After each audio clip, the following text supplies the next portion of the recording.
अगर आप चाहते हैं प्रिया म्यूजिक स्टूडियो चैनल का ऑडियो वीडियो सबसे पहले आप तक पहुंचे, तो लाल कलर का सब्सक्राइब बटन दबा के चैनल को सब्सक्राइब कर लीजिए और हाँ, बगल में जो बेल आइकन है उसे दबाना मत भूलिएगा।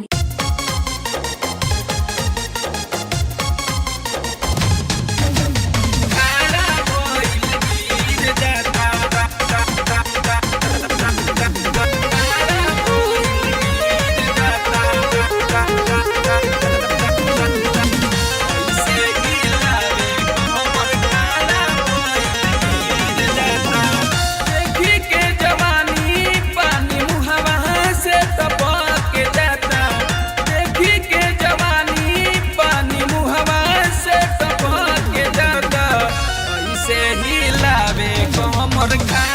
भइल गिर जाता, ऐसे ही लावे कमर खाना होके गिर जाता।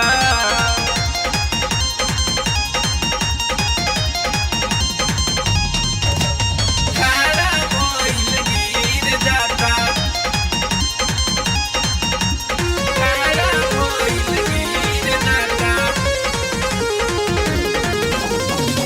लागे ले रगड़े हमारा देह से मन कर खेलत रही एकरा फुटबॉल से।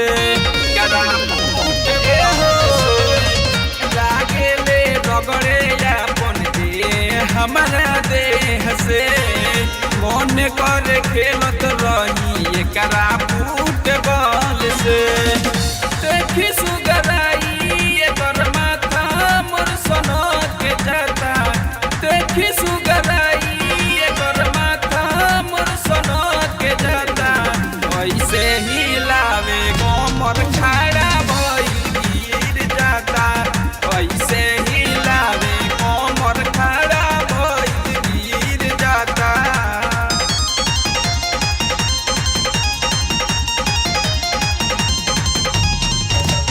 खाड़ा भइल गिर जाता,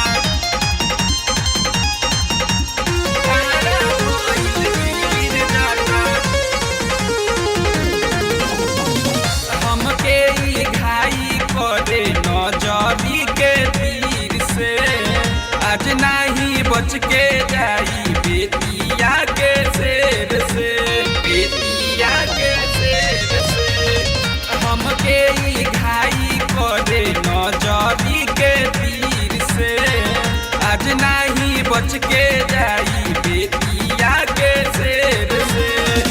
राजे अंगद एकर मुस्की पर लुभाई जाता, राजे अंगद एकर मुस्की पर लुभाई जाता। ऐसे ही लावे कमर खाड़ा भइल गिर जाता, ऐसे ही लावे कमर खाड़ा भइल गिर जाता। देखी के जवानी पानी मुहवा से टपक के जाता, देखी के जवानी पानी मुहवा से टपक के जाता। ऐसे ही लावे कमर खाड़ा भइल गिर जाता, ऐसे ही लावे कमर खाड़ा होके गिर जाता। साफ चौकी तूर देलस हो।